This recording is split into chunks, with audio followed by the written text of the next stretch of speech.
Welcome back to WebCertain TV. I'm Gemma Houghton. Today my guest is Scharmüller, who is from Smarter Ecommerce, the company behind Google Shopping bid management tool Whoop. And today we're going to be talking about some tactics that you can use to improve your Google Shopping campaigns. Hi Christian, thank you for being here. Hi, thanks a lot. So obviously Google Shopping is a key tool for any retailer without a doubt.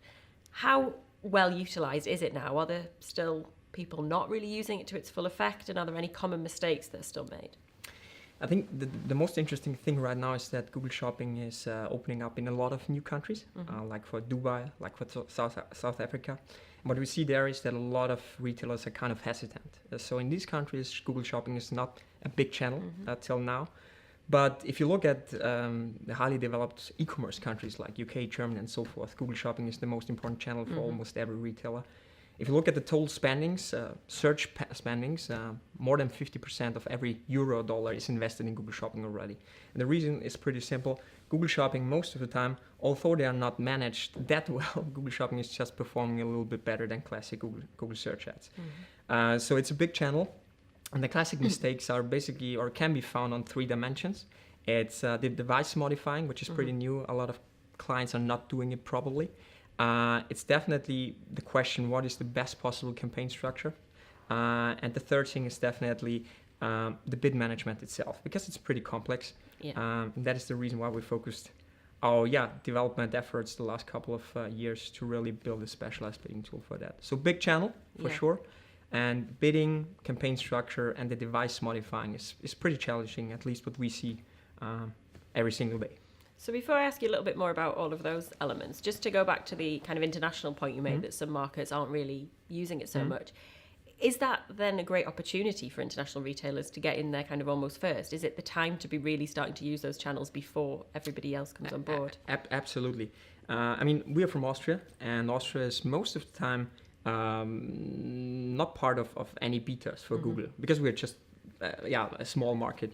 But we found out, especially in Austria, that Google Shopping, once it was released as a beta, the companies which were whitelisted, they had just huge advantages once the beta was really open.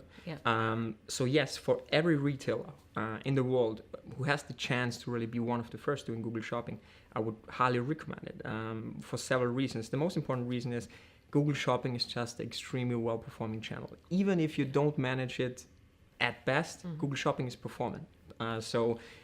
Short answer, yes. Big chance. And then back to these kind of key areas that you think many businesses kind of don't struggle with or don't use effectively. Firstly, device modifiers. So that is the fact that now with Google Shopping you're able to segment your campaigns to bid differently for the different devices. Exactly. What are the benefits of doing that, and how can you make sure that you set that up really correctly? I think the big thing, first of all, is you have to realize that Google Shopping has become a mobile-first channel. That's pretty interesting, because if you look at the mobile click share, speaking of how many clicks are initiated by a mobile device, 2 years ago, at the beginning of 2014, around 20% of every click happening was initiated by a mobile device. Right now, we're talking about 60%. So you can see that mobile is big. That means you have to have certain strategy to really treat devices differently. For one reason only. Based on the ROAS perspective, most of the time, tablet and mobile are not as well performing as desktop. That means a lot of clicks happening on mobile. At the same time, the return on ad spend is not that good. So you have to find certain strategy to do so. And one strategy is to modify the clicks with the device modifiers. So you're really able to set modifiers for mobile, for desktop, and tablet. And the good thing is you can do it pretty in a granular way. That means if you have the right campaign structure, you can even say, for that kind of product, I want the modifier for mobile minus 30%. For another product, which gives you a good performance for mobile, for whatever reason, you can set the modifier like plus 40%, plus 200%. There are a lot of possibility. But that's the reason why you have to do it, because a lot of clicks happening on mobile, and most of the time the performance is vary significantly, between desktop, mobile, and tablet. That's the reason why we really have to take a look at it. Most of the clients don't do it properly. And this is kind of a low-hanging fruit. And how difficult is it to do? Because obviously, you know, we're talking about businesses with thousands, millions potentially of products. Obviously, you can't individually go and do that. So Absolutely, and that's what I mean. It shouldn't be a sales show now, and I don't care which bid management we're talking about. But for Google Shopping, a bid management is definitely a pretty powerful tool, because the bid modifying and setting the base bid are just one of the biggest leverages for Google Shopping. So you have not as many leverages like compared for Google Text Ads. So setting the right bids, setting the right modifiers is a big leverage. And doing it manually is just hard, as you mentioned. I mean, if you have, we have a client with 13 million products, so you just can't do it manually. And there's another problem. It's very specific now. I just want to point out the modifying has one big problem. Just one example. If you set a modifier for a product, let's say minus 30% for mobile, okay, and you see as time goes on that performance for this product on mobile is just, it's just increasing. And you change the mobile modifier from minus 30% to plus 40. The minus 30% are not archived, so you have no history. That means you can't benchmark what you actually have changed. If you only change one product at a time, it's no problem. If you're talking about thousands of products you change on a weekly basis, it's very hard to have a history, so what you have actually changed. So there are some pitfalls, some downsides. But again, device modifying, big thing. In the deal case, you have an automated solution which can cover your broad assortment. Absolutely. And then the next thing you mentioned was campaign structure. How much can you follow the same kind of approach as you do for any Google AdWords campaign, or what's different about setting up shopping campaigns? When we're talking about Google, and we are focusing only on Google Shopping and Google Text Ads, so we are really trying to be best in class in these fields. And when we're talking about these two channels, it's always about granularity. I hate this word because granular, what does that actually mean? But talking about Google Shopping means you have to have a campaign structure that every SKU is feasible. That means you have in a deal case one ad group or one partition for each and every SKU, because then it allows you to, on the one hand, really have a product-specific performance analysis, and you can set a really product-specific bid. So setting up a product-specific campaign structure is huge. And what we see is, because when Whoop was launched, we were basically the first doing it. So what we see now is taking over accounts, framing other tools. It's pretty common right now, especially for tools, to build a product-specific campaign structure because it's best practice. I always compare it like you have a stock option portfolio and you invest $100 in each stock option without differing based on the performance.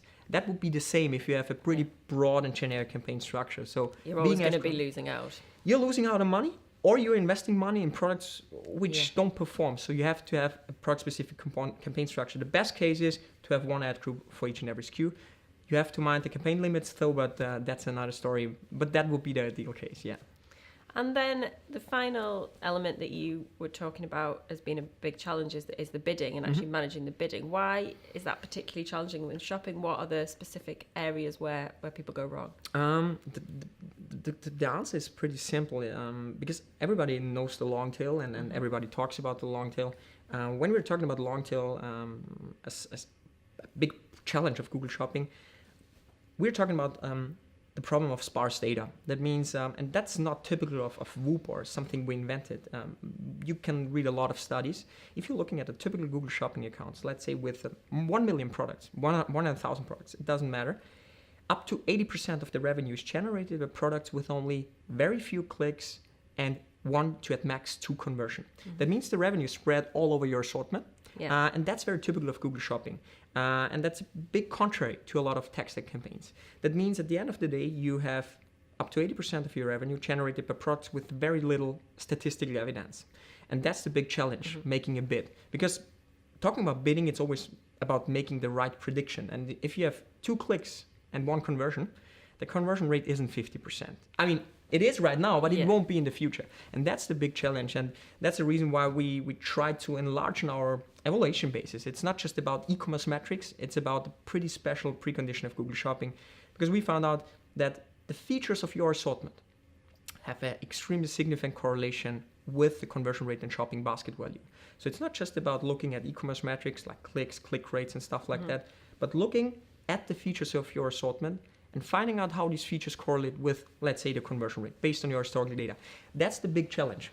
Every tool has a different approach. There are a lot of good tools on the market, but that's definitely the challenge. And when you say features of your assortment, what kind of thing do you mean by that? Well, we're talking about pretty classic features. So the feature catalog we're looking at, I mean, there's a lot of secret sauce in it, but just to give you a feeling, product age, price category, brand,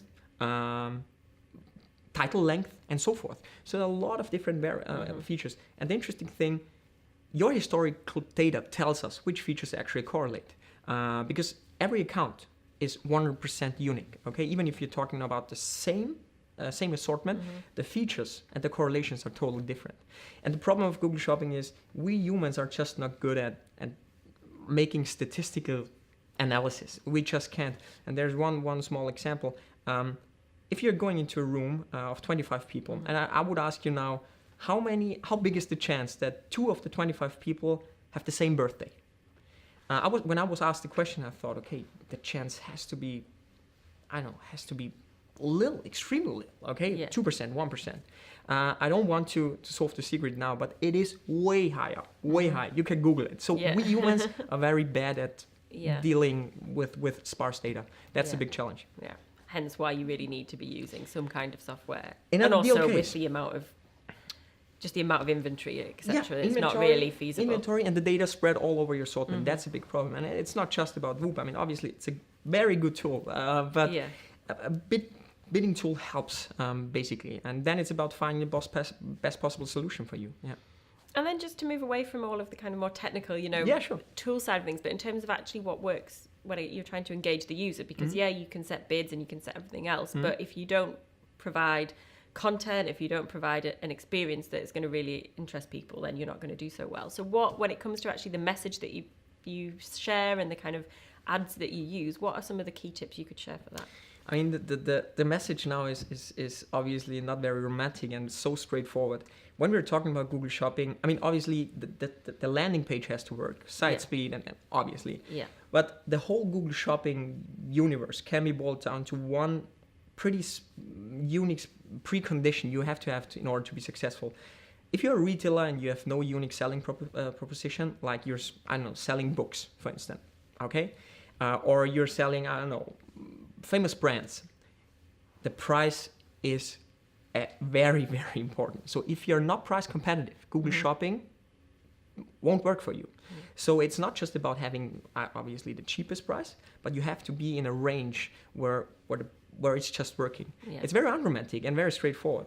But if the price is working, then it's about a lot of leverages you have to look at. But the price is a very, very big. Get that wrong and you're going to lose everybody to start because with. it's what Google did was actually a brilliant move on parts of Google, because it's kind of a price comparison, right? Mm-hmm.